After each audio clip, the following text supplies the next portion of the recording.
सीधे मुद्दे पर आते हैं। अगर आपका मन घंटों तक बिना थके सोशल मीडिया पर स्क्रॉल कर सकता है, लेकिन किताब खोलते ही कुछ ही मिनटों में बेचैन हो जाता है, तो इसका मतलब ये नहीं कि आप आलसी हैं या पढ़ाई आपके बस की बात नहीं है। असल में आपके दिमाग का रिवॉर्ड सिस्टम इस तरह सेट हो चुका है कि उसे तुरंत मिलने वाले मजे की आदत पड़ गई है। और यही वो जगह है जहां खेल पलटा जा सकता है, क्योंकि जिस तरह दिमाग को तेज, चमकीले और लगातार बदलते कंटेंट का चस्का लग सकता है, उसी तरह उसे पढ़ाई से मिलने वाले संतोष और उपलब्धि की आदत भी डाली जा सकती है। बस आपको समझना होगा कि अंदर चल क्या रहा है। हमारा दिमाग हर उस चीज की तरफ खिंचता है जहां उसे अच्छा महसूस करने वाला संकेत मिलता है, और यह संकेत एक केमिकल मैसेज की तरह काम करता है जो बताता है कि यह काम दोबारा करना चाहिए। इसलिए जब आप छोटे छोटे तेज और मजेदार कंटेंट देखते हैं तो हर कुछ सेकंड में नया सरप्राइज मिलता है, जिससे दिमाग को बार बार इनाम जैसा अनुभव होता है। जबकि पढ़ाई में इनाम देर से मिलता है, पहले ध्यान, फिर समझ, फिर संतोष, और यही देरी दिमाग को इसे टालने पर मजबूर करती है।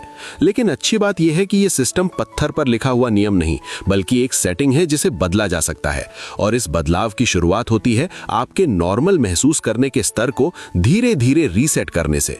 क्योंकि जब दिमाग लगातार बहुत तेज उत्तेजना का आदी हो जाता है तो साधारण चीजें फीकी लगने लगती हैं।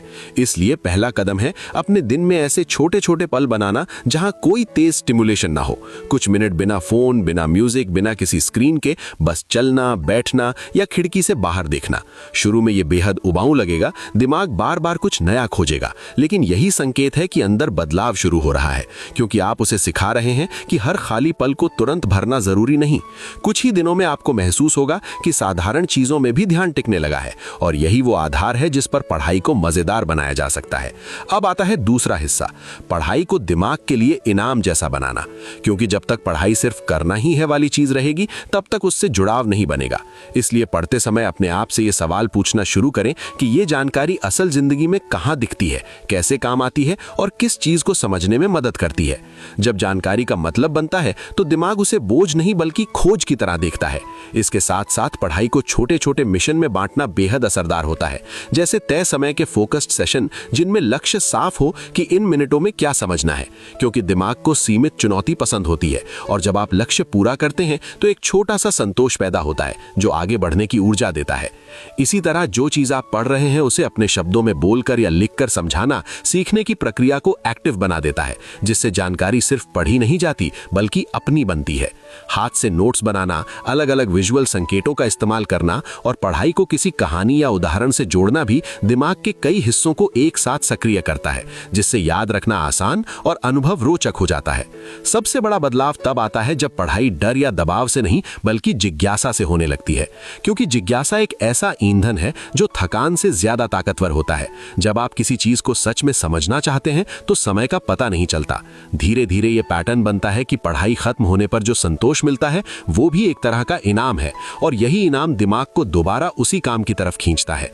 बहुत से लोग ये सोचते हैं कि कुछ लोग जन्म से ही पढ़ाकू होते हैं, लेकिन सच्चाई ये है कि ज्यादातर ने बस अपने दिमाग को अलग तरह के इनामों से जोड़ना सीख लिया होता है। इसलिए अगर आप आज से छोटे कदम उठाते हैं, रोज थोड़ी देर बिना तेज स्टिमुलेशन के समय बिताना, पढ़ाई को छोटे लक्ष्यों में बांटना और हर सेशन के बाद खुद को छोटा सा रिवॉर्ड देना, तो कुछ ही हफ्तों में आपको फर्क दिखने लगेगा। क्योंकि दिमाग नई आदतों के हिसाब से खुद को ढालने लगता है। एक समय ऐसा भी आ सकता है जब आप खाली बैठे बैठे खुद ही किताब उठाने का मन महसूस करें, और ये कोई जादू नहीं बल्कि उसी रीवायरिंग का नतीजा होगा जो आपने धीरे धीरे बनाई। याद रखने वाली सबसे अहम बात यह है कि आपके साथ कुछ भी गलत नहीं है। आपका दिमाग बस उस दिशा में ट्रेन हो गया है जहां तुरंत मजा मिलता है, और अब आप उसे नई दिशा दे रहे हैं जहां गहराई, समझ और उपलब्धि का मजा मिलता है। जब आप अपने ध्यान और इनाम के सिस्टम पर नियंत्रण वापस लेते हैं तो असल में आप अपने फैसलों, अपनी आदतों और आखिरकार अपने भविष्य पर नियंत्रण वापस लेते हैं। इसलिए शुरुआत छोटी रखें लेकिन लगातार रखें, क्योंकि लगातार छोटे कदम ही बड़े बदलाव बनाते हैं। और एक दिन आप पीछे मुड़कर देखेंगे तो पाएंगे कि जिस चीज को कभी मजबूरी समझते थे वही अब आपकी ताकत बन चुकी है।